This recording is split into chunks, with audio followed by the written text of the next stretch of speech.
Hello and welcome back to Supposedly Fun. My name is Greg. I'm here to do something I haven't done in a while. I don't believe I've done it at all in the month of July. It's a Friday Reads video, and I want to do this to kind of go, because I realized I haven't done a lot of kind of recap videos about reading, so there are a lot of things I've read this month that might come as a surprise when I get to my monthly recap, because I haven't talked about them on the channel yet.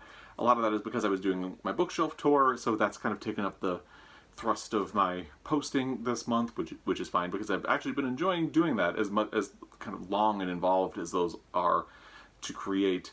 I'm not going to talk about a couple of the books, so there will still be some surprises in my reading wrap-up for the month of July when I get to that.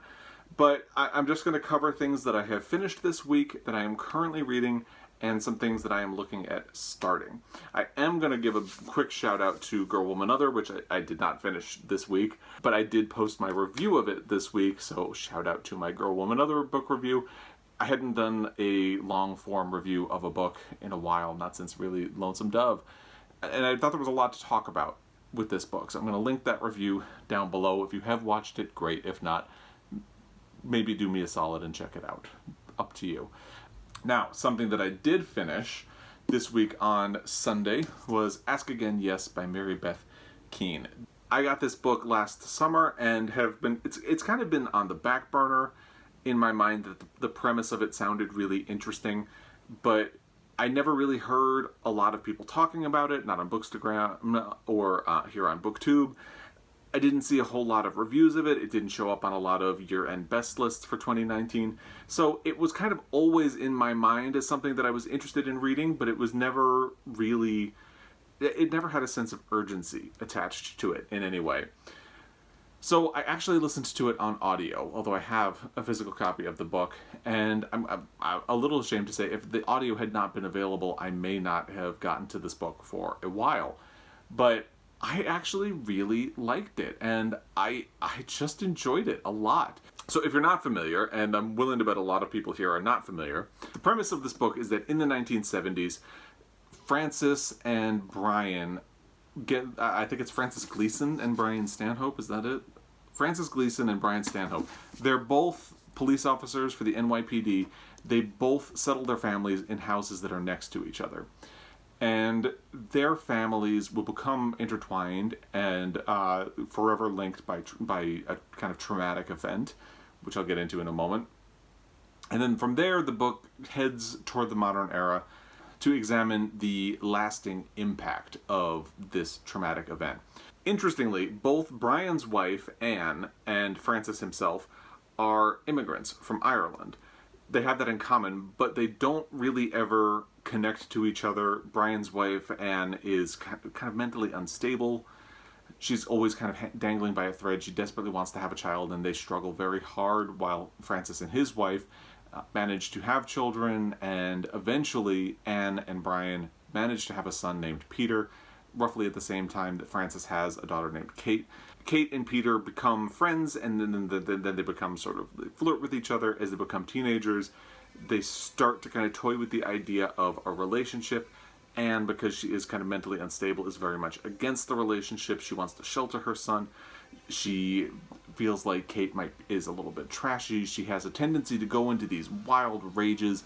One night, Kate and Peter sneak out so they can meet up and kind of make out, and then when they get back, it turns out they have been found out. Anne has realized her son is missing. She goes into a rage, and Francis, feeling that as a police officer he should do something, goes into the house to see if he can do anything to help, and it turns out Anne has stolen her. This is not a spoiler because it happens within the first 100 pages.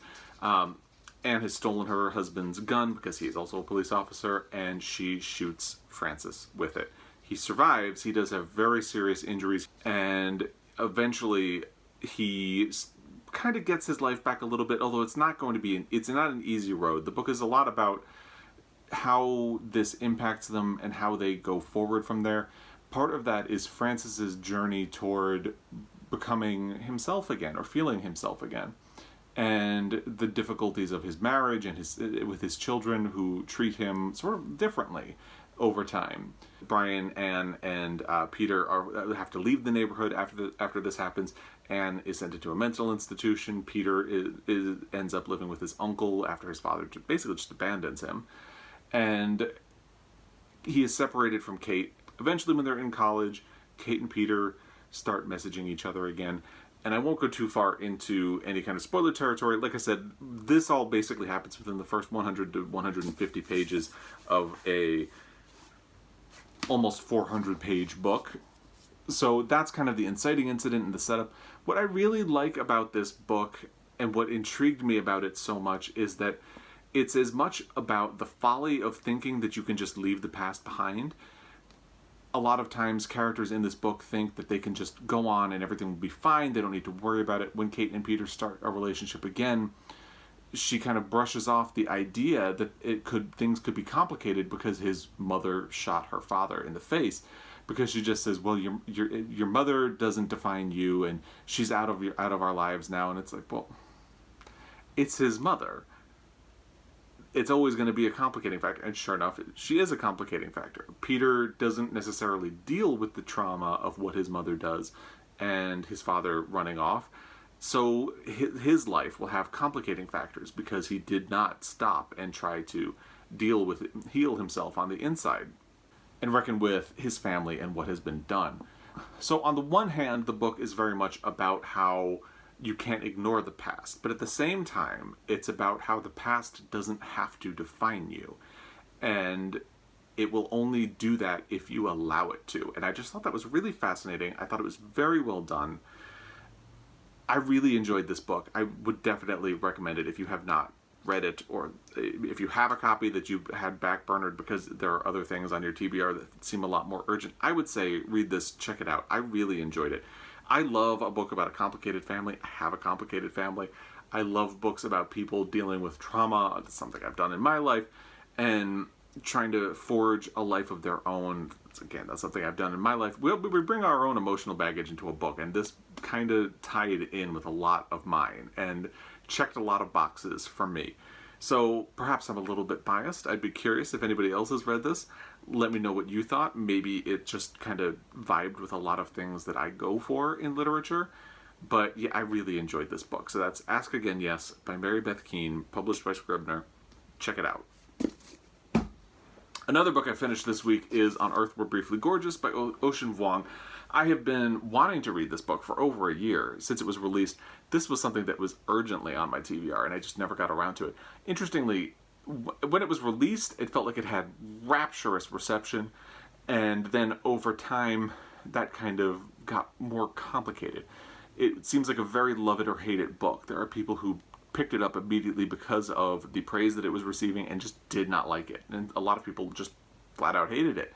So, and then, interestingly, it was left out of the conversation a lot when it came to the National Book Awards, year-end best lists, the Pulitzer Prize. It never seemed to make any headway in that, but there were a lot of people who really loved it. And I've just still been very curious to read it, so I finally got around to it. I actually listened to the audio of this one as well, which is read by Ocean Vuong, and he does a very great job reading the audio. He emotes along with it, and he does a great job. There are aspects of this book that I really like. So the premise is that it is a letter from a son to his mother who can't read. Now, I always have to take epistolary novels with a grain of salt. If they're like a collection of letters, that's fine. But there are a lot of instances where a novel, like a full-length novel, is supposed to be a letter that someone wrote. And I'm sorry, who writes a letter this long? You know, you kind of have to check your brain at the door and not think about it too much, because this is a 242-page book. So it's a 242-page letter that a son is writing to his mother who can't even read. You just have to go with that premise. There are other books like Dear American Airlines, other books where it's just like you're writing a letter that you just keep going on for hundreds of pages. The premise is faulty.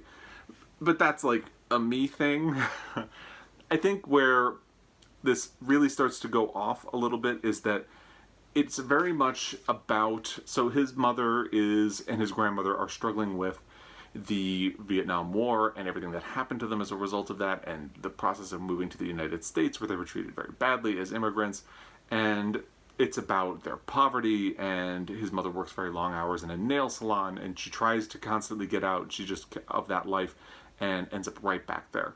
And at one point he talks about the kind of revolving door, because people are always leaving at the nail salon and then they're always coming back. There's always a chair open and people will always return to it.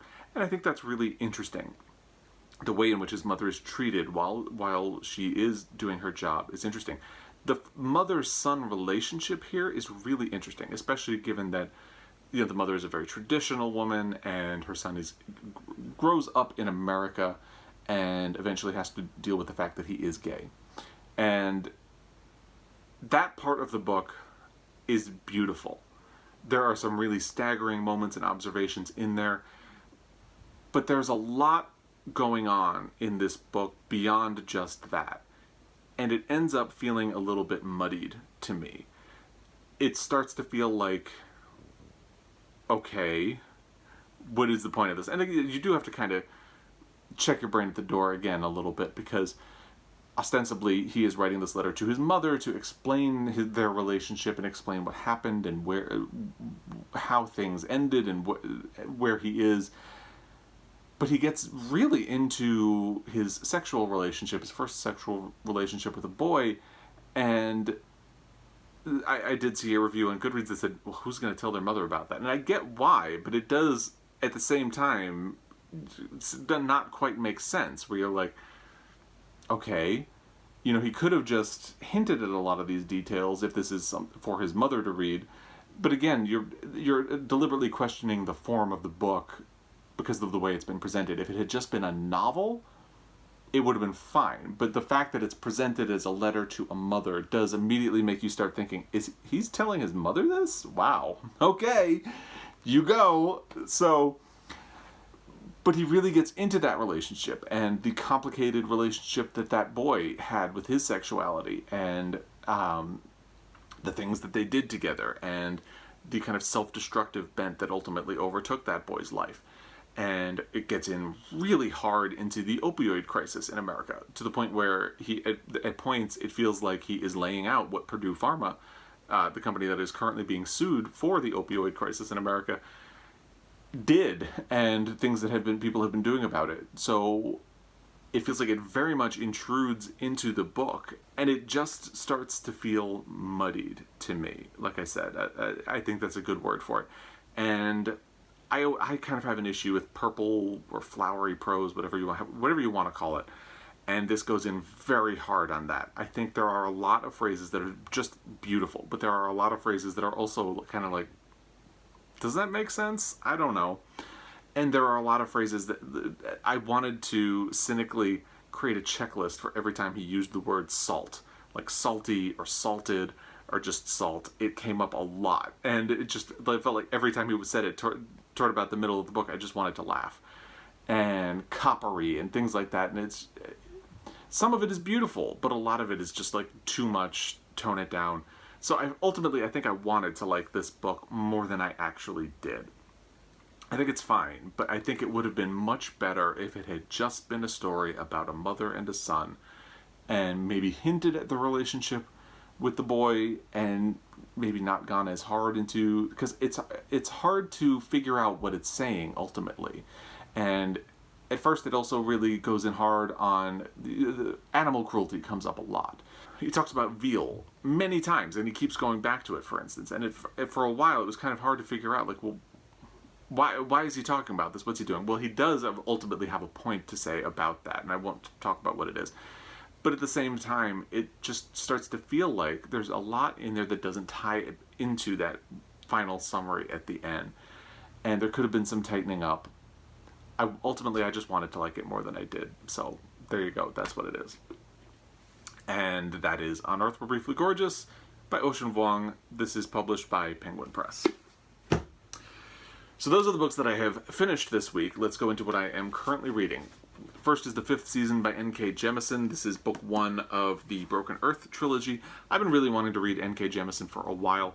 I did a poll in my Instagram stories asking people if I should read this or The Left Hand of Darkness by Ursula K. Le Guin. Interestingly, Left Hand of Darkness took off in the beginning, and it seemed like it was a done deal, and then Fifth Season came back and ended up trouncing Left Hand of Darkness. So that was kind of interesting. But yeah, so I did start that this week. I have not gotten very far into it yet. because work's been really busy. I'm 33 pages into the book so far, but I'm very interested in it. So far, it's hard to get a sense of a book when you're only 33 pages into it, especially when it is as long as this book. It is 468 pages, thereabout, so I feel like I can't really talk about it too much.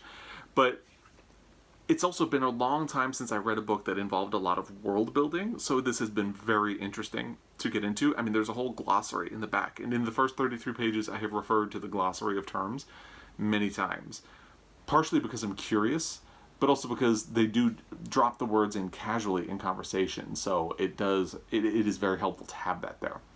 And it's been a long time since I've jumped into a book like that. And interestingly, I had thought of this book as sci-fi, but it's actually labeled as fantasy, even right here on the spine, so that actually checks a box. It checks a different box for my Read Outside Your Comfort Zone challenge this year. I had been thinking that this would check the sci-fi box, but it actually checks the fantasy box, which is good because Left Hand of Darkness can then check the sci-fi box. But anyway, that is the 5th season, and I'm really looking forward to getting further in here and seeing where it takes me. I am further along in Later by Paul Lisicky, My Life at the Edge of the World. This is a memoir of when Paul Lisicky moved to Provincetown in the early 1990s, and how he was kind of coming into his own as a young man, still exploring his sexuality, and he had come out by that point. But it's also about doing that in the time of AIDS and in the shadow of AIDS, and how terrifying it is to explore your sexuality when you're afraid of sexuality. And it's been very interesting for that. Kind of similar to Ocean Vuong's book. And interestingly, Ocean Vuong had previously released a book of poetry, and I believe Paul Lisicky is also a poet. I think it kind of suffers from the same problem. Basically, throughout the book, it's divided, I don't know if you can see this, but it's divided into tiny little bursts within each chapter, and each one has a heading. Like there's 4 out of 4 time, and then phone date, and then what follows fits that category. And using this format is interesting, but it also sometimes it goes in a little bit too hard in a particular maybe artistic or flowery direction. Sometimes it seems to go off on a tangent, and it's going to be interesting to see how the last half of this goes. Right now, I'm kind of at the same place I ended up with Ocean Vuong, where it's like parts of this are really brilliant, parts of this just seem to go off the rails. So it's going to be interesting to see what happens in the last half of the book. And this is a short book, by the way. It is about 219 pages. So it's going to be interesting to see what happens. The jury is very much still out. This is an advanced reader's copy. It was sent to me by Steve Donahue, by the way. Thank you, Steve, if you're watching this. And yeah, so I'm looking forward to finishing this and seeing how the rest of it goes. Now, I am also just about to start today. By the way, I'm recording this on Thursday, but I'm going to publish it on Friday. I'm going to start Deacon King Kong by James McBride. I've been wanting to read this one for a while. It was published earlier this year. This is another advanced reader's copy that was sent to me by Steve Donahue, so thank you, Steve. And I have read The Good Lord Bird by James McBride and just loved it, absolutely loved it. So I'm really eager to read something else by his. This has since been blessed by Oprah, so of course it has that going for it. I know a lot of people are reading it right now, and I want to make sure I get to this one and don't make it wait too long. So I'm very excited to start this today. If you're unfamiliar with the premise of it, it is set in the 1960s, I believe, 1969. And it's about a church deacon who shoots a drug dealer in his town and the ramifications of that, and a little bit about why. So I'm very much looking forward to this. Looking into the future a little bit, so Deacon King Kong I'm starting today, but looking into the future a little bit, I have a buddy read planned of Blonde by Joyce Carol Oates. And I need to check in with my buddy reader as we're heading into the end of July, because we're hoping to read this in August, and I am really looking forward to it. This is one of those books that, if you've watched my bookshelf tours, this is one of those that has been on my TBR for a very long time. Blonde was a Pulitzer Prize finalist, written by Joyce Carol Oates. It is about the life of Norma Jean Baker, who is more famously known as Marilyn Monroe, and I'm really looking forward to this. And I've also been kind of thinking, so I think I'm going to deal with Blonde first, But I also really want to get to Gone with the Wind for my Pulitzer Prize project. It was the Pulitzer Prize winner for, I believe, 1936, and then the famous movie of it was released in 1939. I really want to jump to this one in the Pulitzer Prize project because of everything going on with race in America right now and the conversations that we've been having around race. And Gone with the Wind has been part of those because, if you are unfamiliar, it was on HBO's digital platform. They removed it temporarily in light of all of the conversations, and then when they added it back in, they added additional context for the way in which black people are portrayed in the book and the way slavery is presented in the movie. They're specifically talking about the movie. But it's also interesting, so I want to see if the book is problematic or if it holds up. And it's going to be interesting because I know there are a lot of people on BookTube who absolutely love this book. So I'm really looking forward to this. I'm probably going to deal with Blonde first and then deal with this, but we shall see. So that is everything I've been reading, finished, and I'm looking forward to reading over this weekend, in heading into the coming week. So I'd love to hear thoughts about any of that, if you have recommendations based on that. And I'd love to hear what you've been reading so far. As always, I really appreciate your time, and I will be back. Until next time, happy reading.